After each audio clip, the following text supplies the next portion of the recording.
کا نزول ہے بلاغ العلا بکمالہ۔ اعوذ باللہ من الشیطان الرجیم، بسم اللہ الرحمن الرحیم۔ اللہم صلی علی سیدنا و حبیبنا و شفیعنا و کریمنا و رؤوفنا و نورنا و ملجانا و مأوانا و مولانا محمد صلی اللہ علیہ وآلہ و صحبہ وبارک وسلم۔ یا صاحب الجمال و یا سید البشر من وجهک المنیر لقد نور القمر لا يمکن الثناء کما کان حقہ بعد از خدا۔ بزرگ تو ایک قصہ مختصر۔ محترم ناظرین السلام علیکم ورحمۃ اللہ وبرکاتہ، میں ہوں آپ کا میزبان حافظ حامد رضا اور آپ دیکھ رہے ہیں پروگرام احکام شریعت۔ ناظرین جیسا کہ آپ جانتے ہیں احکام شریعت میں ہم آپ کی ملاقات جید علماء کرام سے کرواتے ہیں، جن سے ہم کرتے ہیں سوالات اور جاننے کی کوشش کرتے ہیں دین اسلام کے حوالے سے معلومات، اور ان کے ساتھ ساتھ ہمارے ساتھ مختلف شعبہ جات سے تعلق رکھنے والی شخصیات بھی ہوتی ہیں اور نعت خواں حضرات بھی تشریف فرما ہوتے ہیں، جن سے ہم بارگاہ رسالت مآب میں نذرانہ عقیدت سننے کی سعادت حاصل کرتے ہیں، اور یقیناً یہی زندگی کا حسن ہے کہ آپ کی صبح کا آغاز بھی بارگاہ رسالت میں درود و سلام سے ہو، اور دن کا اختتام بھی بارگاہ رسالت میں درود و سلام سے ہو، اور جمعے کا بابرکت دن ہو، جیسے کہ جمعے کی بابرکت سعادت اس وقت ہم سمیٹ رہے ہیں، اور جمعے کے بابرکت دن میں جتنی زیادہ کثرت کے ساتھ بارگاہ رسالت مآب میں نذرانہ عقیدت پیش کیا جائے اتنا کم ہے۔ کوشش کے کر ناظرین ہم نے علماء کرام سے سنا ہے جو زیادہ کثرت سے درود و سلام پڑھتے ہیں، بارگاہ رسالت میں نذرانہ عقیدت پیش کرتے ہیں، یقیناً انہیں حضور کا دیدار بھی میسر ہو جاتا ہے، اور جس کو حضور کا دیدار میسر ہو جائے اس سے زیادہ خوش نصیب بھی کوئی اس دنیا میں ہوگا؟ ہرگز نہیں۔ اگر ہے تو لے آئیے سامنے، وہی خوش نصیب ہے جسے دیدار مصطفیٰ حاصل ہو جائے۔ ناظرین ہم تو وہ خوش نصیب امتی ہیں کہ ہم نے تو حضور کو نہ دیکھا، لیکن اس کے باوجود اللہ کریم نے ہماری ایک جو شان ہے نا وہ وراء الورا کر دی ہے امت محمد صلی اللہ علیہ وآلہ وسلم کی۔ اب اگر وہ امت جس کے صدقے اللہ نے اتنا کچھ عطا فرما دیا، وہ امت اگر اپنے آقا پر، اپنے سرکار پر درود نہ بھیجے، کنجوسی کا مظاہرہ کرے، تو میرے خیال سے اس سے زیادہ بخیل کنجوس بھی اس دنیا میں کہیں نہیں ہے۔ اگر ہے تو لے آئیے، ہمیں بھی دکھا دیجئے، ہم بھی اس کا دیدار کر لیں کہ ایسا بھی کنجوس پایا جاتا ہے معذرت کے ساتھ۔ ناظرین اکرام کوشش کیجئے مغرب سے پہلے جتنا آپ درود پڑھ سکتے ہیں، کیونکہ ہمارا درود پیش کیا جاتا ہے جب بارگاہ رسالت میں پیش ہو تو حضور بھی خوش ہو جائیں کہ میرے امتی کتنی کثرت سے مجھے یاد کرتے ہیں، اور حضور تو ہمیں ہر وقت یاد کرتے ہیں۔ ناظرین کرام ہمارا آج کا موضوع آپ کو یہ بھی بتاتے چلیں، جو علماء کرام موجود ہیں ان سے آج ہم بات کریں گے۔ آنے والا جو جمعہ ہوگا یقیناً ہم اس وقت رمضان کی بابرکت سعادتوں میں وہ جمعہ ہمیں نصیب ہوگا۔ اللہ کرے تمام مسلمانوں کو یہ رمضان بھی نصیب ہو، رمضان کی بابرکت سعادت نصیب ہو۔ ناظرین یہ وہ مہینہ ہے کہ جو اللہ رب العزت کا پاک مہینہ ہے، اس میں اگر ہم جتنی عبادت کریں اتنی کم ہے۔ ارے جتنی کم کریں گے اتنا ثواب ملے گا، اور جتنی زیادہ کریں گے اتنا زیادہ ظاہر سی بات ہے ثواب ملے گا۔ ناظرین کرام اس رمضان المبارک، اس بابرکت مہینے میں پہنچنے سے، داخل ہونے سے پہلے ہمیں کیا کرنا چاہیے کہ اس انداز میں ہمارے گھر میں اگر کوئی چیف گیسٹ آ جائے، کوئی بڑا مہمان آ جائے، تو ہم اس کا استقبال تو کرتے ہیں نا۔ اگر استقبال نہ کریں تو ڈر ہوتا ہے کہیں ناراض نہ ہو جائیں۔ کہیں آج کل تو معاملہ ایسا ہے کہ آپ کے گھر میں رشتہ دار آ جاتے ہیں، اگر آپ سلام کے بعد اس سے زیادہ حال احوال نہ پوچھیں تو یقیناً 2-4 دن بعد آپ کے پاس میسج آ جاتا ہے۔ اگر میسج نہیں بھی آتا وہ اپنے اسٹیٹس لگا کے آپ کو محسوس کراتا ہے کہ صاحب آپ نے کچھ غلط کیا ہے، آپ نے خیریت اچھے طریقے سے نہیں لی، استقبال صحیح نہیں کیا، ناراض ہو جاتا ہے۔ یہ تو اللہ کا مہینہ ہے، اس کا استقبال کیسے کرنا ہے یہ ہم علماء کرام سے جانیں گے۔ سرکار دو عالم صلی اللہ علیہ وآلہ وسلم اس کا استقبال کیسے کرتے تھے، اصحاب اہل بیت عظام، اللہ کے بابرکت اور اس پیارے بابرکت مہینے کا استقبال کس انداز میں کیا جاتا ہے، یہ آج ہم جانیں گے۔ اور اس کے ساتھ یہ اس پر گفتگو کرنے کے لیے ہمارے ساتھ بہت پیاری شخصیت پہلی مرتبہ احکام شریعت ہمارے اس پروگرام میں تشریف لائیں، اس یقین کے ساتھ انشاءاللہ کہ آئندہ بھی حضرت تشریف فرما ہوتے رہیں گے، ہم ان سے گفتگو کرتے رہیں گے۔ میری مراد محترم المقام جناب علامہ مفتی حامد محمود صاحب ہمارے ساتھ موجود ہیں، آئیے آپ کی ملاقات کرواتے ہیں۔ السلام علیکم مفتی صاحب۔ وعلیکم السلام ورحمۃ اللہ۔ مفتی صاحب کیسے مزاج، خیریت سے؟ الحمدللہ الحمدللہ۔ بہت بہت شکریہ آپ کی تشریف آوری کا، یقیناً آپ کی آنے سے ہماری اس محفل میں 4 چاند لگ چکے ہیں، اور آپ سے ہم انشاءاللہ گفتگو بھی کریں گے۔ آپ کو بھی بتا دیں، اپنے ناظرین کو بھی بتا دیں، مفتی صاحب کے بالکل برابر میں موجود ہیں جی بارگاہ رسالت مآب میں نذرانہ عقیدت پیش فرمانے کے لیے میری مراد محترم المقام جناب علامہ شاکر مدنی صاحب ہمارے ساتھ موجود ہیں۔ السلام علیکم حضرت، آپ کیسے ہیں جی، خیریت سے ہیں؟ بہت بہت شکریہ آپ کی تشریف آوری کا. اور ناظرین ہمارے ساتھ تیسرے جو معزز مہمان ہیں سید بادشاہ ہیں میری مراد جو بارگاہ رسالت مآب میں نذران عقیدت پیش کرتے ہیں. ہمارے دوست سید ابرار ہمارے بڑے سید ابرار بھائی ان کے فرزند ہیں. ہمیں جب معلوم ہوا یقین جانے بڑی دلی خوشی ہوئی کہ ماشاءاللہ کام بھی کرتے ہیں اور انجینئر بھی ہیں ماشاءاللہ سے. تو اور نعت مصطفیٰ صلی اللہ علیہ وسلم بھی پیش فرماتے ہیں. میری مراد محترم المقام جناب سید محمد حنظلہ ہمارے ساتھ موجود. السلام علیکم جی. کیسے مزاج خیریت سے؟ اللہ کا احسان ہے. بہت بہت شکریہ آپ تشریف لائے. میں سید صاحب آپ سے گزارش کروں گا کہ نعت مصطفیٰ صلی اللہ علیہ وسلم پیش کریں پھر اس کے بعد ہم اپنے موضوع کی طرف بڑھتے ہیں. جی. تڑپتا ہے دل اور ترستی ہے آنکھیں ذرا رخ سے پردہ ہٹا دیجئے نا.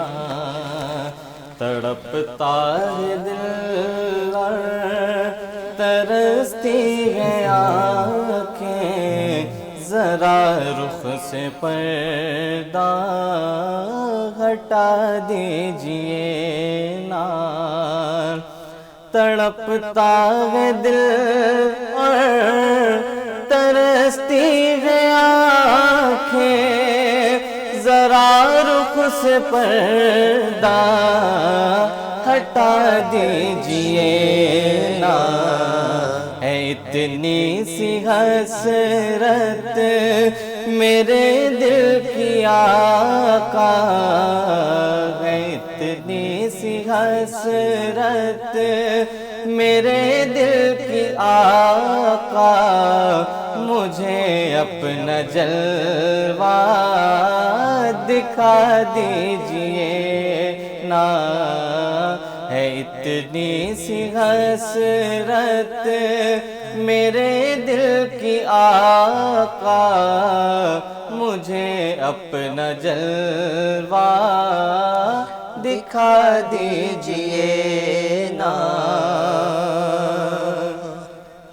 اور نبی کی نظر جب نظر سے ملی ہے تو تلوار ہی ہاتھ سے گر گئی ہے.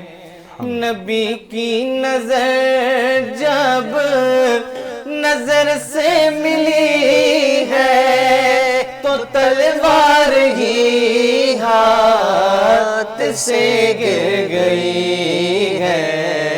عمر ہاتھ باندھے ادب سے یہ بولے عمر ہاتھ باندھے ادب سے یہ بولے مجھے اپنا کلمہ پڑھا دیجئے نا. عمر ہاتھ باندھے کیا بات ہے سبحان اللہ. ادب سے یہ بولے مجھے اپنا کلمہ پڑھا دیجئے نا. تڑپتا ہے دل اور ترستی ہے آنکھیں مجھے اپنا جلوہ دکھا دیجئے نا. ماشاءاللہ ماشاءاللہ سبحان اللہ. بہت خوبصورت انداز میں بارگاہ رسالت مآب میں نذران عقیدت پیش فرما رہے تھے. اللہ رب العزت آپ کی آواز میں سوز میں برکت عطا فرمائے. ناظرین کرام ہم بڑھتے ہیں بریک کی جانب. انشاءاللہ بڑھتے ہیں ملتے ہیں بریک کے بعد. علامہ صاحب سے گفتگو جاری رکھتے ہیں, کہیں نہ جائیے گا. کا نزول ہے بلاغ العلا بکمالہ کا نزول ہے بلاغ العلا بکمالہ. ویلکم بیک ناظرین, آپ دیکھ رہے ہیں پروگرام احکام شریعت. میں ہوں آپ کا میزبان حافظ حامد رضا. ہمارے ساتھ معزز مہمان موجود ہیں, تشریف فرما ہیں. ہم اپنے ٹاپک کی طرف بڑھتے ہیں. استقبال رمضان کس طرح استقبال کرنا ہے, کس طریقے سے ان پر استقبال کے ایک طریقہ کار ہوا کرتا ہے نا ناظرین، کہیں پھول پھینکے جاتے ہیں تو کہیں کچھ اور معاملات ہوتے ہیں۔ اب رمضان میں پھول تو پھینکنے سے رہے، یقیناً عبادات کا یہ ایک سلسلہ ہوگا۔ یہ شعبان المعظم حضور اکرم صلی اللہ علیہ وآلہ وسلم کا مہینہ ہے۔ اس سے پہلے جو مہینہ گزرا، اللہ رب العزت نے امت مصطفیٰ پر بڑے کرم کیے۔ دیکھیں نا، ایک مہینہ یہ امتی کے نام کر دیا کہ یہ جاؤ، یہ تمہارا مہینہ ہے، جو کر سکتے ہو کر لو، جتنا اللہ کو منا سکتے ہو، حضور اکرم صلی اللہ علیہ وسلم سے محبت کا اظہار کر سکتے ہو کر لو۔ آنے والا مہینہ تمہارے ہی آقا کریم کا مہینہ ہے، اس کے بعد آخر میں مہینہ پھر میرا آنے والا ہے، ذرا احتیاط کرنا۔ اس پر بات کریں گے حضرت، ارشاد فرمائیے گا، رمضان شریف کی آمد ہے، خوشبوئیں آ رہی ہیں، ہے جی، مہک محسوس ہو رہی ہے، کیا کہتے ہیں جی؟ اعوذ باللہ من الشیطان الرجیم، بسم اللہ الرحمن الرحیم، رب اشرح لی صدری ویسر لی امری واحلل عقدۃ من لسانی یفقہوا قولی۔ سب سے پہلے تو قبل آپ کا شکریہ کہ آپ نے مدعو کیا، اور وینس ٹی وی کا بھی، ان کی انتظامیہ کا بھی، کہ جنہوں نے مدعو کیا۔ استقبال رمضان کا جب ذکر ہو رہا ہے تو رمضان کا استقبال جو میرا رب کرتا ہے وہ کوئی بھی نہیں کر سکتا۔ کیا بات ہے جی، واہ واہ۔ احادیث مبارکہ میں استقبال رمضان کا ذکر موجود ہے۔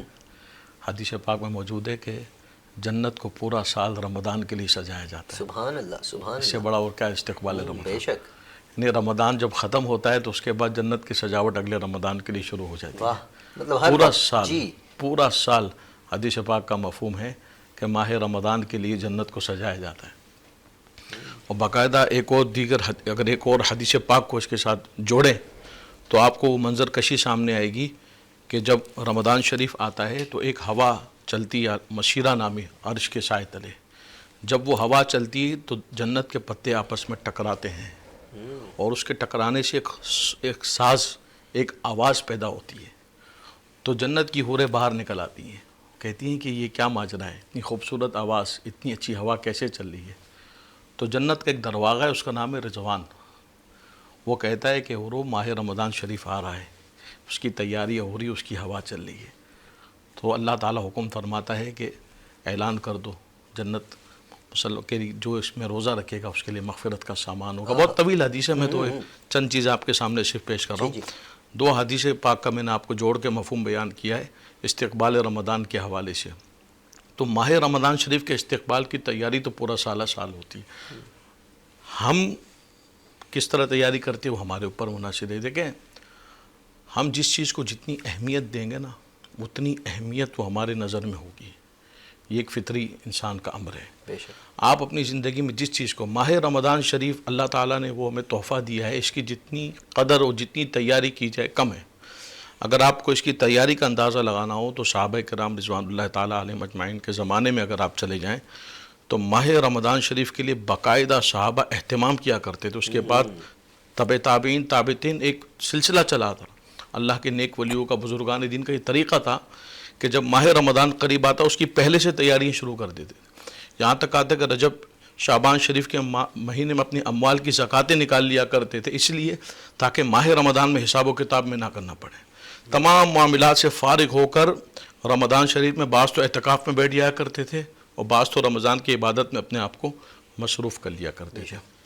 تو اسے آپ اندازہ لگا سکتے ہیں کہ ہمارے اسلاف کا طریقہ کار بھی ماہ رمضان کے استقبال و تیاری کے حوالے سے کیا تھا، اور اس وقت بھی ہمیں بھی ماہ رمضان شریف کے استقبال کے حوالے سے تیاری الحمدللہ ہوتی ہیں۔ مادی اعتبار سے کافی چیزیں، پکوان کی، اس طرح کی طرح تیاریاں ہوتی ہیں، لیکن اصل تیاری تو وہ ہے جو اللہ کی رضا کے حصول کے لیے ہونی چاہیے، اور جس کا جو تقاضا ہے ماہ رمضان کا، کیونکہ حدیث پاک میں حضور علیہ الصلوۃ والسلام نے فرمایا کہ ماہ رمضان مغفرت کا مہینہ ہے۔ سبحان اللہ، بے شک، ماہ رمضان مغفرت کا مہینہ ہے، اور یہ مہینہ مغفرت کے لیے آتا ہے۔ اور اللہ رب العزت پہلی رمضان سے ہی اللہ تعالیٰ آسمان دنیا پر نازل ہو جاتا ہے، اور ہر وقت یہ صدا فرماتا ہے رات میں، جب کہ ہے کوئی سوال کرنے والا کہ کوئی مجھ سے مانگے، ہے کوئی مانگنے والا کہ مجھ سے میں اسے عطا کروں۔ تو یہ سلسلہ ماہ رمضان شریف کے حوالے سے، تو اس میں ہم جتنی بھی تیاری کریں ہمارے لیے کم ہے۔ اچھا حضرت، یہ جو رب العالمین کی بارگاہ سے صدا آتی ہے روحانی طور پر، جو ایک صدا ہوتی ہے، یہ رمضان کے علاوہ بھی ہوتی ہے، صرف رمضان کی راتوں میں خاص ہے؟ ہاں، رمضان کے علاوہ بھی مخصوص ایام میں ہمیں اس کا ذکر ملتا ہے۔ ویسے تو ہمارے علماء لکھتے ہیں کہ بندہ مومن چاہے تو اس کے لیے ہر رات جو ہے نا برکت کی رات ہو، ہر رات تہجد کا جو وقت ہے نا وہ رب سے ملاقات کا ٹائم ہے۔ بے شک، اگر آپ، یہ تو ہمارے اوپر ہے نا کہ ہم چیزوں کو کیسے لیتے ہیں. تو علماء نے تو یہاں تک لکھا کہ ہر رات بندہ مومن کے لیے وہ اللہ سے ملاقات کی رات ہے. تہجد کا وقت جو ہوتا ہے اس میں عبادات کا جو اللہ تعالیٰ نے ہمیں دی ہے. لیکن ماہ رمضان شریف جو ہے نا، ہم یہ کہہ سکتے ہیں کہ یہ عام لوگوں کے لیے جو ہے نا، یہ سمجھے مغفرت کا مہینہ ہے، بخشش کا مہینہ ہے. اور پورے سال کی کوتاہیاں اگر ہم چاہیں تو ماہ رمضان میں محنت کر کے، کوشش کر کے، ایک تو ہمارے لیے تیاری کا بھی مہینہ ہے، ہماری تربیت کا بھی مہینہ ہے کہ ہمیں نفس پر قابو پانے کا طریقہ ماہ رمضان میں سکھایا جاتا ہے. یہ اصل میں ایک اظہار تربیت کا کہ بندہ چاہے تو اپنے نفس پہ قابو پا سکتا ہے. ماہ رمضان میں اس کی تربیت ہماری ہوتی ہے کہ صبح سے شام تک ہم ایک پانی کا گھونٹ بھی نہیں پیتے. تو اس سے اندازہ ہوتا ہے کہ ہم ماہ رمضان میں اپنی تربیت بھی کر سکتے ہیں، اور نفس کی تربیت کا اس سے بہتر ہو کوئی طریقہ نہیں. بس یہ ہماری سوچ پر ہے کہ ہم اس کو کس انداز سے لیتے ہیں. جتنا بہتر انداز میں ہم اس کو لے کے چلیں گے انشاءاللہ ہمارے نفس کی تربیت بھی ہوگی، ہمیں سلیقہ بھی ہوگا، ہمیں وقت کا نظم بھی پتہ چلے گا. ہم کہتے ہیں کہ ہم فجر کی نماز میں نہیں اٹھ سکتے. اللہ تعالیٰ نے شہری دے کے آپ کو بتلا دیا کہ آپ فجر کی نماز میں اٹھ سکتے ہیں. جو ہم شہری میں اٹھتے ہیں نا، پورے رمضان شریف ہم شہری میں جاگ رہے ہوتے ہیں، اس کا مطلب ہے کہ ہم پورا سال فجر کی نماز بھی ادا کر سکتے ہیں. تو ہمیں ایک نظم وقت کا بھی ماہ رمضان کے صدقے میں ملتا ہے. ہمیں تو ایسے لوگ بھی بہت سے ملتے ہیں جو رات کو لیٹ نائٹ کھانا کھا لیتے ہیں، کہتے ہیں ہماری سحری ہو گئی، پھر وہ صبح 8 بجے اٹھتے ہیں. ایسے لوگ بھی ہمارے معاشرے میں پائے جاتے ہیں. وہ تو ہے. تو ایسوں کا روزہ قبول ہو جاتا ہے کیا؟ روزہ تو خیر قبول ہو جاتا ہے، وہ نیت کے اوپر ہوتا ہے کہ بندہ شہری کی نیت کر لے، روزے کی نیت کر لے تو شہری تو خیر برکت ہے، وہ کرنی چاہیے. نماز نہیں پڑھے، جیسے فجر کی نماز چھوڑ دی. جی بالکل ظاہر بات ہے. ماہ رمضان شریف میں بھی اگر نمازوں کی ادائیگی میں کوتاہی کرے تو پھر اس میں ہم اپنے آپ کو صرف یہی کہہ سکتے ہیں کہ اس سے بڑی وہ کوتاہی کیا ہوگی. حالانکہ حدیث پاک میں ہے کہ فرض کا درجہ 70 گنا بڑھا دیا جاتا ہے. اگر آپ ماہ رمضان شریف میں فرض ایک نماز پڑھیں تو عام دنوں کی 70 فرضوں کے برابر ہوتی ہے. یعنی اتنا درجہ نیکی کا اور اعمال کا بڑھا دیا تھا. اسی طرح گناہوں کا بھی بڑھا دیا تھا. یہی تو اسی طرح حدیث پاک میں وعید بھی موجود ہے. سنتیں فرض کے برابر کا ثواب، بالکل، نوافل کو سنت کے برابر، عمرے کو حج کے برابر کا ثواب. بالکل. جو ماہ رمضان میں عمرہ کرتا ہے گویا اس نے حج کیا. اتنا مطلب درجات کی بلندی کر دی جاتی ہے. لیکن یہ ایک طرف ہے. لیکن دوسری طرف اگر اس ماہ کے حق میں کوتاہی کی گئی، یہی تو ہے مین چیز، اس کا بھی بہت زیادہ وعیدات موجود ہیں.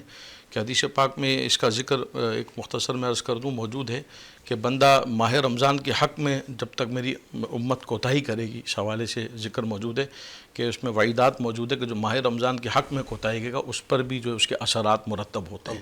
باطنی روحانی اثرات ماہ رمضان کے حق میں کوتاہی کے ہوتے ہیں. تو اس لیے اللہ تعالیٰ جب آپ کو تحفہ دے رہا ہے، جب اللہ تعالیٰ آپ کو عنایت دے رہا ہے، مغفرت کے پروانے، رحمت کے پروانے، جہنم سے آزادی کے آپ کو پروانے جب آپ کو دے رہا ہے اور آپ لینے والے نہیں بن رہے تو اس سے بڑی اور بدبختی آپ کے لیے کیا ہو سکتی. تو اسی لیے کوشش ہی کریں کہ ماہ رمضان کی برکات سے خوب اپنے آپ کو مستفید کریں زیادہ سے زیادہ. یقیناً ناظرین، رمضان کا مہینہ ہوتا ہے، مفتی صاحب بھی اس بات کی تائید کریں گے. ہم نے دیکھا بہت سے لوگ عبادات میں مشغول ہوتے ہیں، بہت سے لوگ 2 نمبری میں مشغول ہوتے ہیں. اسپیشلی ہمارے یہ جو کہنا نہیں چاہیے، کہنا کیوں نہیں چاہیے، کہنا چاہیے. آواز اٹھائیں گے تو شاید کہ ان کے کانوں تک آواز پہنچے گی اور ان کو احساس ہوگا.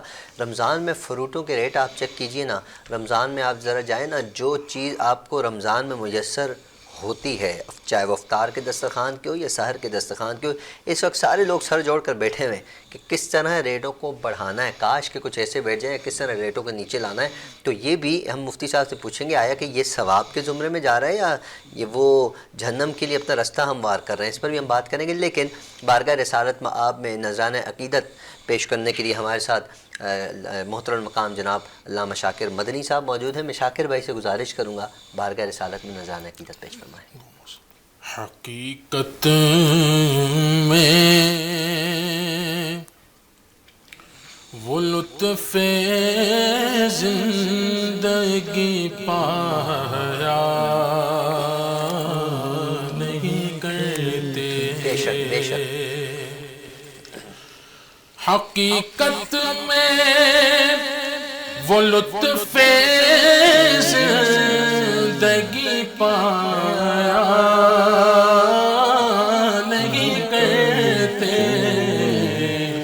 جو یاد مصطفیٰ سے دل کو بہلایا نہیں کرتے. بے شک بے شک. یاد مصطفیٰ سے دل کو بہلایا لایا نہیں کرتے زباں پہ شکوائے رنجو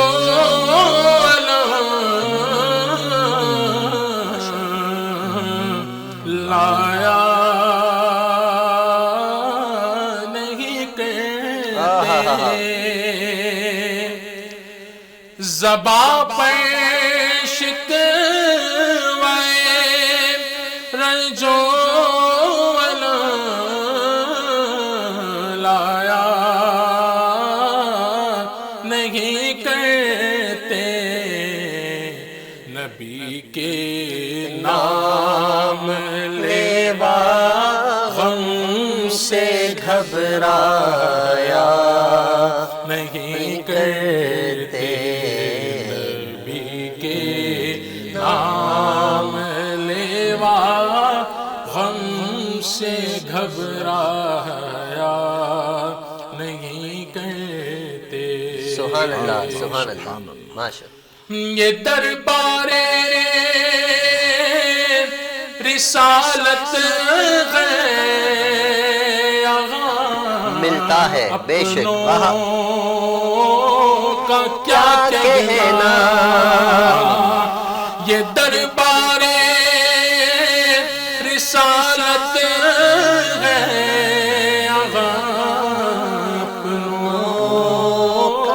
کا کیا کہنا یہاں سے ہاتھ خالی غیر بھی جایا نہیں کرتے یہاں سے ہاتھ خالی غیر بھی جایا نہیں کرتے محمد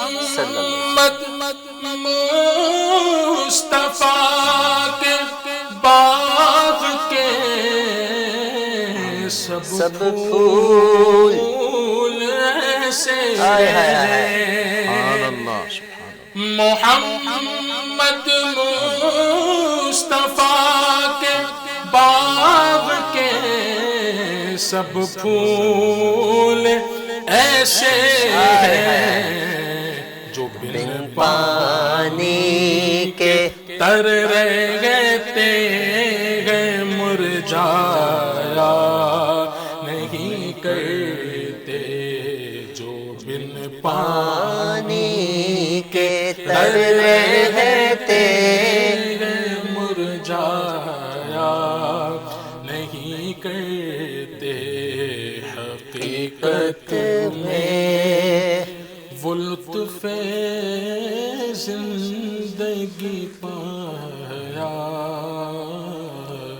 نہیں کرتے بے شک سبحان اللہ ماشاءاللہ شاکر مدنی صاحب اللہ آپ کی آواز میں سوز میں بے پناہ برکت عطا فرمائے بہت خوبصورت کلام یقیناً جو بزرگوں کے کلام ہوتے ہیں جو پرانے کلام ہوتے ہیں وہ کہتے ہیں نا اولڈ از گولڈ ہمیشہ گولڈ رہا کرتے ہیں ہم پتہ نہیں کس طرز پہ چلے گئے کس رخ میں چلے گئے ہمیں کچھ سمجھ نہیں آتی کہاں شروع کریں کہاں اختتام کریں جس معاشرے میں آپ اور ہم سانس لے رہے ہیں ناظرین اکرام بڑا خطرناک قسم کا دور ہے لیکن اچھے لوگ بھی بستے ہیں یقیناً اگر ہم نعت مصطفیٰ صلی اللہ علیہ وآلہ وسلم کی بات کریں لوگ کہتے ہیں اسٹیج کو خراب کر دیا بالکل کر دیا مانتے ہیں لیکن اچھے لوگ بھی موجود ہیں اچھے ہم بھی بن سکتے ہیں میں بھی بن سکتا ہوں آپ بھی بن سکتے ہیں وہ ہمارے اپنے اوپر ہے کہ ہمیں کس طرح کرنا ہے ہم نے کس کو اپنانا ہے کس کی صحبت اختیار کرنی ہے ہم نے بزرگوں سے بچپن سے سنا آج بھی سن رہے ہیں آئندہ بھی سنیں گے اچھوں کی صحبت اچھا بنا دیتی ہے بروں کی صحبت برا بنا دیتی ہے اچھوں کی صحبت اختیار کریں گے تو یقیناً ہم اچھے بنیں گے کلام کی اگر ہم بات کریں اگر ہم پرانے کلام چنیں گے وہ کلام کے جو بزرگ پڑھا کرتے تھے تو یقیناً اس میں ہمیں روحانیت نظر آتی ہے ہر شعر میں ہمیں کہیں نہ کہیں کچھ سننے کو نہیں بلکہ کچھ سیکھنے کو ملتا ہے اللہ کرے ہم اسی ڈگر پر چلتے رہیں اچھوں کی صحبت میں رہیں تاکہ ہم اچھے ہی بنے رہیں ہماری ایک ناظرین جو آپ بہتر جانتے ہیں چھوٹی سی مجبوری ہے بریک لینا بہت ضروری ہے پڑھتے ہیں بریک کی جانب ملتے ہیں مختصر سے بریک کے بعد کا نزول ہے بلاغ العلا بکمالہ کا نزول ہے بلاغ العلا بکمالہ۔ ویلکم بیک ناظرین، آپ دیکھ رہے ہیں پروگرام احکام شریعت میں ہوں آپ کا میزبان حافظ حامد رضا۔ ہمارے ساتھ مفتی صاحب موجود ہیں جن سے ہم بات چیت جاری رکھتے ہیں۔ استقبال رمضان پر بات ہو رہی ہے۔ یقیناً ہر انسان کوشش کرتا ہے کہ اچھے اچھے اعمال ہم رمضان کریم میں کریں، تو ہم مفتی صاحب سے جانتے ہیں کہ اچھے اعمال کس انداز میں کیے جا سکتے ہیں اور اچھے اعمال ہوتے کیا ہیں اور اچھے اعمال کا ہمیں اجر کیا ملے گا، حضرت بتائیے گا نا۔ بسم اللہ الرحمن الرحیم۔ اچھے اعمال تو بہت سارے ہوتے ہیں جی، اور کرنے چاہیے۔ اصل میں ماہ رمضان جو ہے نا وہ ضبط نفس کا نام ہے۔ سب سے پہلے تو اپنے آپ کو روکنا، ان چیزوں سے، خواہشات سے روکنا، کھانے پینے سے اپنے آپ کو روک کے رکھنا، جماع سے روک کے رکھنا۔ اس کے علاوہ خاص طور پر جو جھوٹ ہو گیا، غیبت، اس طرح کے جو معاملات ہیں اس سے اپنے آپ کو روک کے رکھنا اور عبادات میں اپنے آپ کو مشغول رکھنا، یہ ماہ رمضان میں اس کا اہتمام بھی کرنا چاہیے۔ اس کے علاوہ حدیث پاک میں بھی ہے، جتنا ہم حضور علیہ الصلوۃ والسلام کی احادیث سے استنباط کریں وہ بہتر ہوتا ہے کہ اللہ اس کے رسول کی چاہت کیا ہے۔ حدیث پاک میں حضور علیہ الصلوۃ والسلام کی حدیث پاک کا ایک مفہوم ہے، سرکار نے فرمایا کہ ماہ رمضان شریف جب آ جائے تم اللہ کے نام کی کثرت کرو کہ اللہ کے سوا کوئی معبود نہیں، اور کثرت سے استغفار کرو، اور دو چیزیں جن کی تمہیں ضرورت ہے اس کی کثرت سے طلب کرو، ایک ہے جنت کو طلب کرنا اور دوسرا جہنم سے پناہ مانگنا۔ یہ چار کام جو ہے حدیث پاک کا مفہوم ہے کہ ماہ رمضان شریف میں کثرت سے کرنا چاہیے۔ تو اس کو اگر ہم کسی وظیفے میں لے کر آئیں تو وظیفہ یہ بنتا ہے کہ لا الہ الا اللہ، اللہ کے سوا کوئی معبود نہیں، استغفر اللہ، کہ میں استغفار کرتا ہوں اللہ کی بارگاہ میں، اسألک الجنہ واعوذ بک من النار۔ یہ وظیفہ جو ہے ماہ رمضان میں کثرت سے، اور بھی وظائف ہیں لیکن حدیث پاک کا مفہوم ہے کہ یہ چار کام کثرت سے کرنا چاہیے کہ لا الہ الا اللہ، استغفر اللہ، اسألک الجنہ واعوذ بک من النار۔ یہ چار کام کثرت سے کرنے کا وظائف کے اعتبار سے۔ اس کے علاوہ زیادہ سے زیادہ روزہ داروں کو افطار کرانا، حدیث پاک میں ہے کہ روزہ داروں کو افطار کرنے کا ثواب، جو صائم کا جو ثواب ملے گا وہ افطار کروانے والے کو بھی اس کا ثواب ہے، اور مغفرت کی بھی اس میں بشارت دی گئی۔ بلکہ صحابہ نے عرض کیا رسول اللہ کوئی اگر افطار نہ کروا سکے تو سرکار نے فرمایا چاہے ایک گھونٹ پانی سے ہی افطار کیوں نہ ہو، چاہے ایک کھجور سے ہی افطار کیوں نہ ہو، وہ بھی وہی ثواب کا مستحق ہوگا جو پیٹ بھر کھانا کھلانے سے مستحق ہو۔ اس کے علاوہ پیٹ بھر کھانا کھلانے کا اہتمام کرنا چاہیے۔ اپنے جو آس پاس مستحقین ہیں، جن کو امداد کی ضرورت ہے، جو آس پاس رشتہ داروں میں، بار محلے میں، جہاں بھی آپ کو لگے تو کوشش کریں کہ ماہ رمضان سے پہلے ان تک لوازمات ایسے پہنچا دیے جائیں جس سے ان کا ماہ رمضان کا سلسلہ بہتر سے بہتر انداز میں وہ مینیج کر سکیں۔ اور اس کے علاوہ اور بہت سارے کام آپ نے کی کہ کپڑا پہنانا۔ اچھا حضرت قطع کلامی معاف، اچانک ذہن میں ایک سوال آ گیا، میں نے سوچا کر گزروں کہ فطرانے کے حوالے سے بات چیت ہوتی ہے، اکثر لوگ رمضان میں دیتے ہیں لیکن لوگوں کو رمضان ہی میں ضرورت ہوتی ہے، تو رمضان سے پہلے دینے کے اس کا کوئی اجر زیادہ ہے یا اجر رمضان میں دیں رمضان سے پہلے دیں سیم ہے؟ جی، رمضان شریف کے درمیان بھی افطار جو ہے یہ فطرہ دیا جا سکتا ہے، اور فطرہ جو ہے نا یہ بہت قیمتی چیز ہے، یہ اس کو دینا ضروری ہے، کیونکہ آپ کے جو نامہ اعمال جو ہے نا، جو روزے ہیں وہ آسمان پہ معلق رہتے ہیں، جب فطرانہ ادائیگی ہوتی ہے تب یہ اوپر جاتے ہیں۔ وہ پہلے دے سکتے ہیں؟ بالکل پہلے دے سکتے ہیں، بلکہ ایڈوانس پہ دے سکتے ہیں۔ اس کے علاوہ یہ بھی ہے کہ آپ کے ماہ رمضان کی جو کوتاہیاں ہوتی ہیں نا، اللہ کی کیا شان ہے کہ ماہ رمضان بھی کوتاہیوں کے لیے اللہ تعالیٰ نے آپ کو فطرہ عطا فرمایا کہ ماہ رمضان کے روزوں میں کوئی کوتاہی ہو جاتی ہے، کوئی کمی بیشی، انسان ہے، اللہ بھی جانتا ہے ہمیں اس نے پیدا کیا ہے، یہ بندہ جو ہے عجول ہے، ان الکان وکان الانسان عجولا، یہ جلد باز ہے، یہ بے صبرہ ہے، اس کے اندر صبر بھی نہیں ہے، اس کے اندر غیبت کی بھی بڑی عادات ہیں، بڑے بے صبری بہت ہے، اللہ تعالیٰ جانتا ہے۔ تو اللہ تعالیٰ نے ہمارے لیے بہت سے اہتمامات کیے۔ اگر آپ بندہ اگر اس کی جو نفسیاتی چیزوں پر غور کریں نا تو آپ کو اندازہ ہوگا کہ اللہ تعالیٰ نے ہمارے لیے کیسے کیسے اہتمام کیے۔ ہمارے نامہ اعمال کے لیے ماہ رمضان دیا، ہماری مغفرت کے لیے ماہ رمضان دیا، سال میں تو رمضان دیا، ہفتے میں جمعہ بھی دے دیا اللہ تعالیٰ نے، تو کتنا اہتمام کیے۔ جمعہ شریف بھی اس لیے دیا، ایک رمضان سے دوسرے رمضان تک ماہ رمضان گناہوں کے لیے کفارے کا سبب ہے۔ بندہ اس کا اہتمام کرے، روزے رکھے، تراویح پڑھے، عبادات کرے، راتوں کو اللہ کی بارگاہ میں قیام کرے، تو ایک رمضان سے دوسرا رمضان تک گناہوں کا کفارہ ہے، ایک نماز سے دوسری نماز گناہ صغیرہ کا کفارہ ہے، ایک جمعہ سے دوسرا جمعہ۔ مطلب آپ دیکھیں کتنا اہتمام کیا، یعنی کہ اللہ تعالیٰ نے ایسا نظام وضع کیا ہے کہ بندہ اگر اللہ کے بتائے ہوئے طریقوں پر چلے، نماز کی پابندی کرے، جمعہ نماز، رمضان روزوں کا اہتمام کرے، گناہ کبیرہ اس کا نام ہے اعمال میں. اچھا حضرت، سرکار دو عالم صلی اللہ علیہ وسلم رمضان کے علاوہ عام دنوں میں، عام مہینوں میں سب سے زیادہ روزے شعبان المعظم میں رکھا کرتے تھے، اور یقیناً یہ بھی حضور اکرم صلی اللہ علیہ وسلم رمضان کا استقبال کیا کرتے تھے. کیا فرماتے ہیں؟ جی ایسے یہ شعبان کو حضور کا مہینہ بھی کہا گیا، درود شریف کا مہینہ بھی قرار دیا گیا. اور یہ شعبان شریف کے جو روزے ہیں یہ دراصل استقبال رمضان کی تیاریوں کے ہی سلسلے میں ہیں، اور اس کی بھی بے حد برکات ہیں.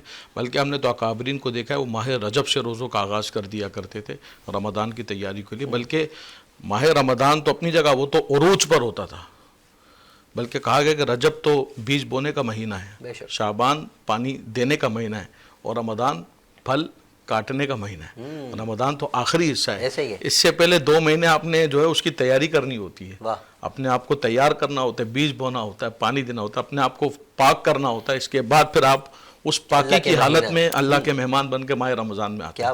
تو بندہ جب جتنی تیاری کرے گا نا، اتنی ہی ماہ رمضان کی روحانی لذت و عزت وہ بندہ تبھی محسوس کرے گا جب اس کی وہ تیاری کرے. بالکل ایسے ہی. مفتی صاحب کیا خوبصورت انداز میں آپ گفتگو فرما رہے ہیں. جی چاہتا ہے ٹکٹکی باندھ کر آپ کو سنتے رہیں اور سماعت کرتے رہیں، آپ کو دیکھتے بھی رہیں. بہت خوبصورت انداز اللہ رب العزت نے آپ کو عطا فرمایا. میں آن ایئر آپ سے ریکویسٹ کروں گا پلیز آپ ہمارے اس پروگرام کو ٹائم دیتے رہا کریں، ہم آپ سے مستفیض ہوتے رہیں. ناظرین یقیناً پروگرام کا وقت اختتام کی جانب ہے، لیکن 2 شناخواں ہمارے درمیان موجود ہیں جو خوبصورت انداز میں بارگاہ رسالت میں نذران عقیدت پیش کرتے ہیں. میں دونوں صاحبان سے گزارش کروں گا 2 اشعار پیش کریں گے تو ہمارا ٹائم بھی کمپلیٹ ہو جائے گا. میں سید صاحب سے گزارش کرتا ہوں، سید محمد حنظلہ صاحب، آپ بارگاہ رسالت میں نذران عقیدت پیش فرمائیں. جی. جو عشق نبی کے جلووں کو سینوں میں بسایا کرتے ہیں، جو عشق نبی کے جلووں کو سینوں میں بسایا کرتے ہیں، اللہ کی رحمت کے بادل ان لوگوں پہ سایہ کرتے ہیں، اللہ کی رحمت کے بادل. اور جب اپنے غلاموں کی آقا تقدیر جگایا کرتے ہیں، جب اپنے غلاموں کی آقا تقدیر جگایا کرتے ہیں. جنت کی سند، جنت کی سند، جنت کی سند دینے کے لیے روضے پہ بلایا کرتے ہیں، جو عشق نبی کے جلووں کو. اور مخلوق کی بگڑی بنتی بے شک کیا بات ہے بابا. خالق کو بھی پیارا جاتا ہے، مخلوق کی بگڑی بنتی ہے، خالق کو بھی پیارا جاتا ہے. کیا بات ہے. بے شک جب بہر دعا محبوب خدا ہاتھوں کو اٹھایا کرتے ہیں، جو عشق نبی کے جلووں کو. ماشاءاللہ ماشاءاللہ سبحان اللہ. سید صاحب بہت خوبصورت کلام آپ نے پیش کیا. اللہ آپ کی آواز میں برکتیں عطا فرمائے. انشاءاللہ آپ سے بھی امید کرتے ہیں دوبارہ ملاقات ہوگی ہمارے اس پلیٹ فارم پر. ناظرین میں گزارش کروں گا شاکر بھائی سے، شاکر مدنی صاحب ہمارے ساتھ موجود ہیں، آپ سے بھی گزارش ہے پلیز بارگاہ رسالت میں نذران عقیدت. وہ سوئے ہائے ہائے ہائے ہائے لازار پھرتے ہیں، سبحان اللہ. وہ سوئے لازار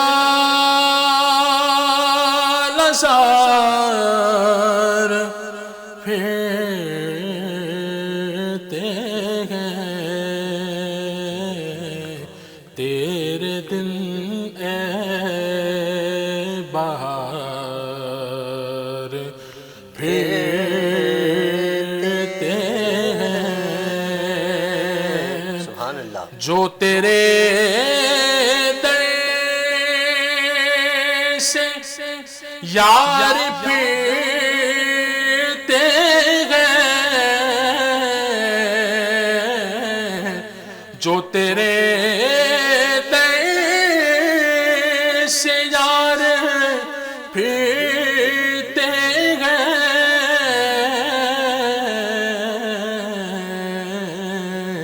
در بدر یوں ہی خوار پھرتے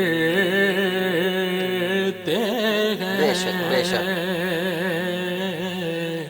در بدر یوں ہی خوار پھرتے ہیں، اس گلی کا گدا ہوں میں جس میں آقا، اس گلی کا گدا ہوں میں جس میں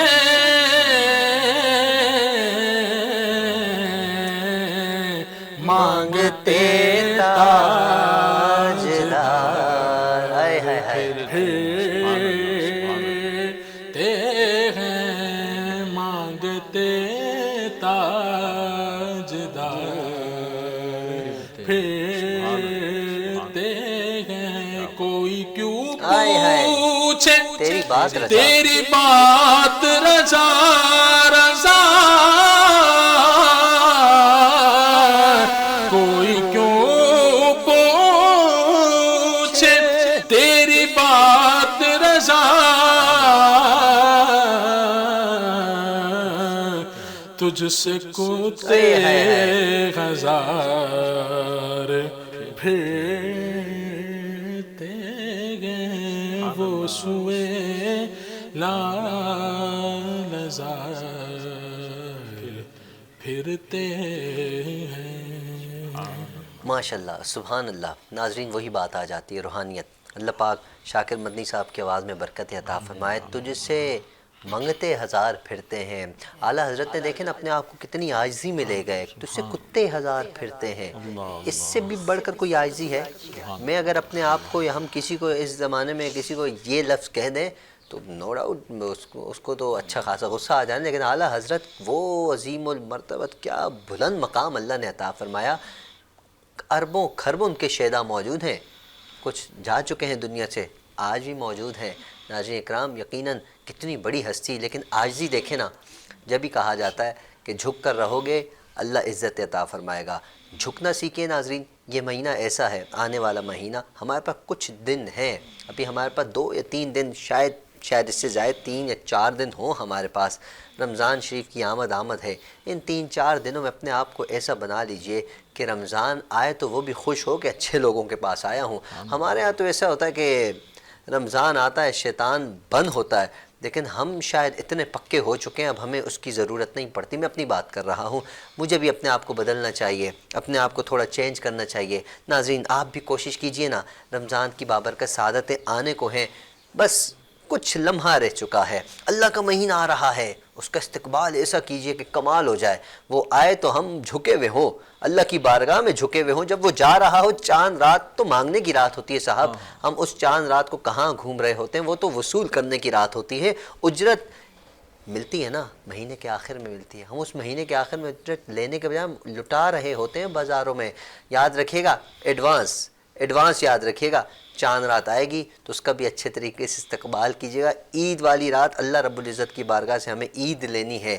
رمضان والی جو رات ہے نا، چاند رات، رمضان کی چاند رات، اس میں جتنا اپنے آپ کو اللہ کی بارگاہ میں جھکائیں اتنا کم ہے۔ میں جاتے جاتے اپنے معزز مہمانوں کا شکریہ ادا کرتا ہوں۔ مفتی صاحب آپ کا بہت شکریہ، آپ تشریف لائے، آپ نے اپنا قیمتی وقت عطا فرمایا۔ شاکر مدنی صاحب آپ کا شکریہ، آپ تشریف لائے، آپ نے خوبصورت انداز میں نعت مصطفیٰ پیش کی۔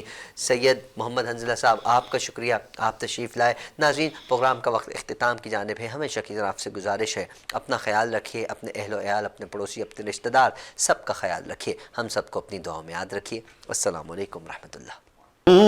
کا نزول ہے بلاغ العلا بکمالہ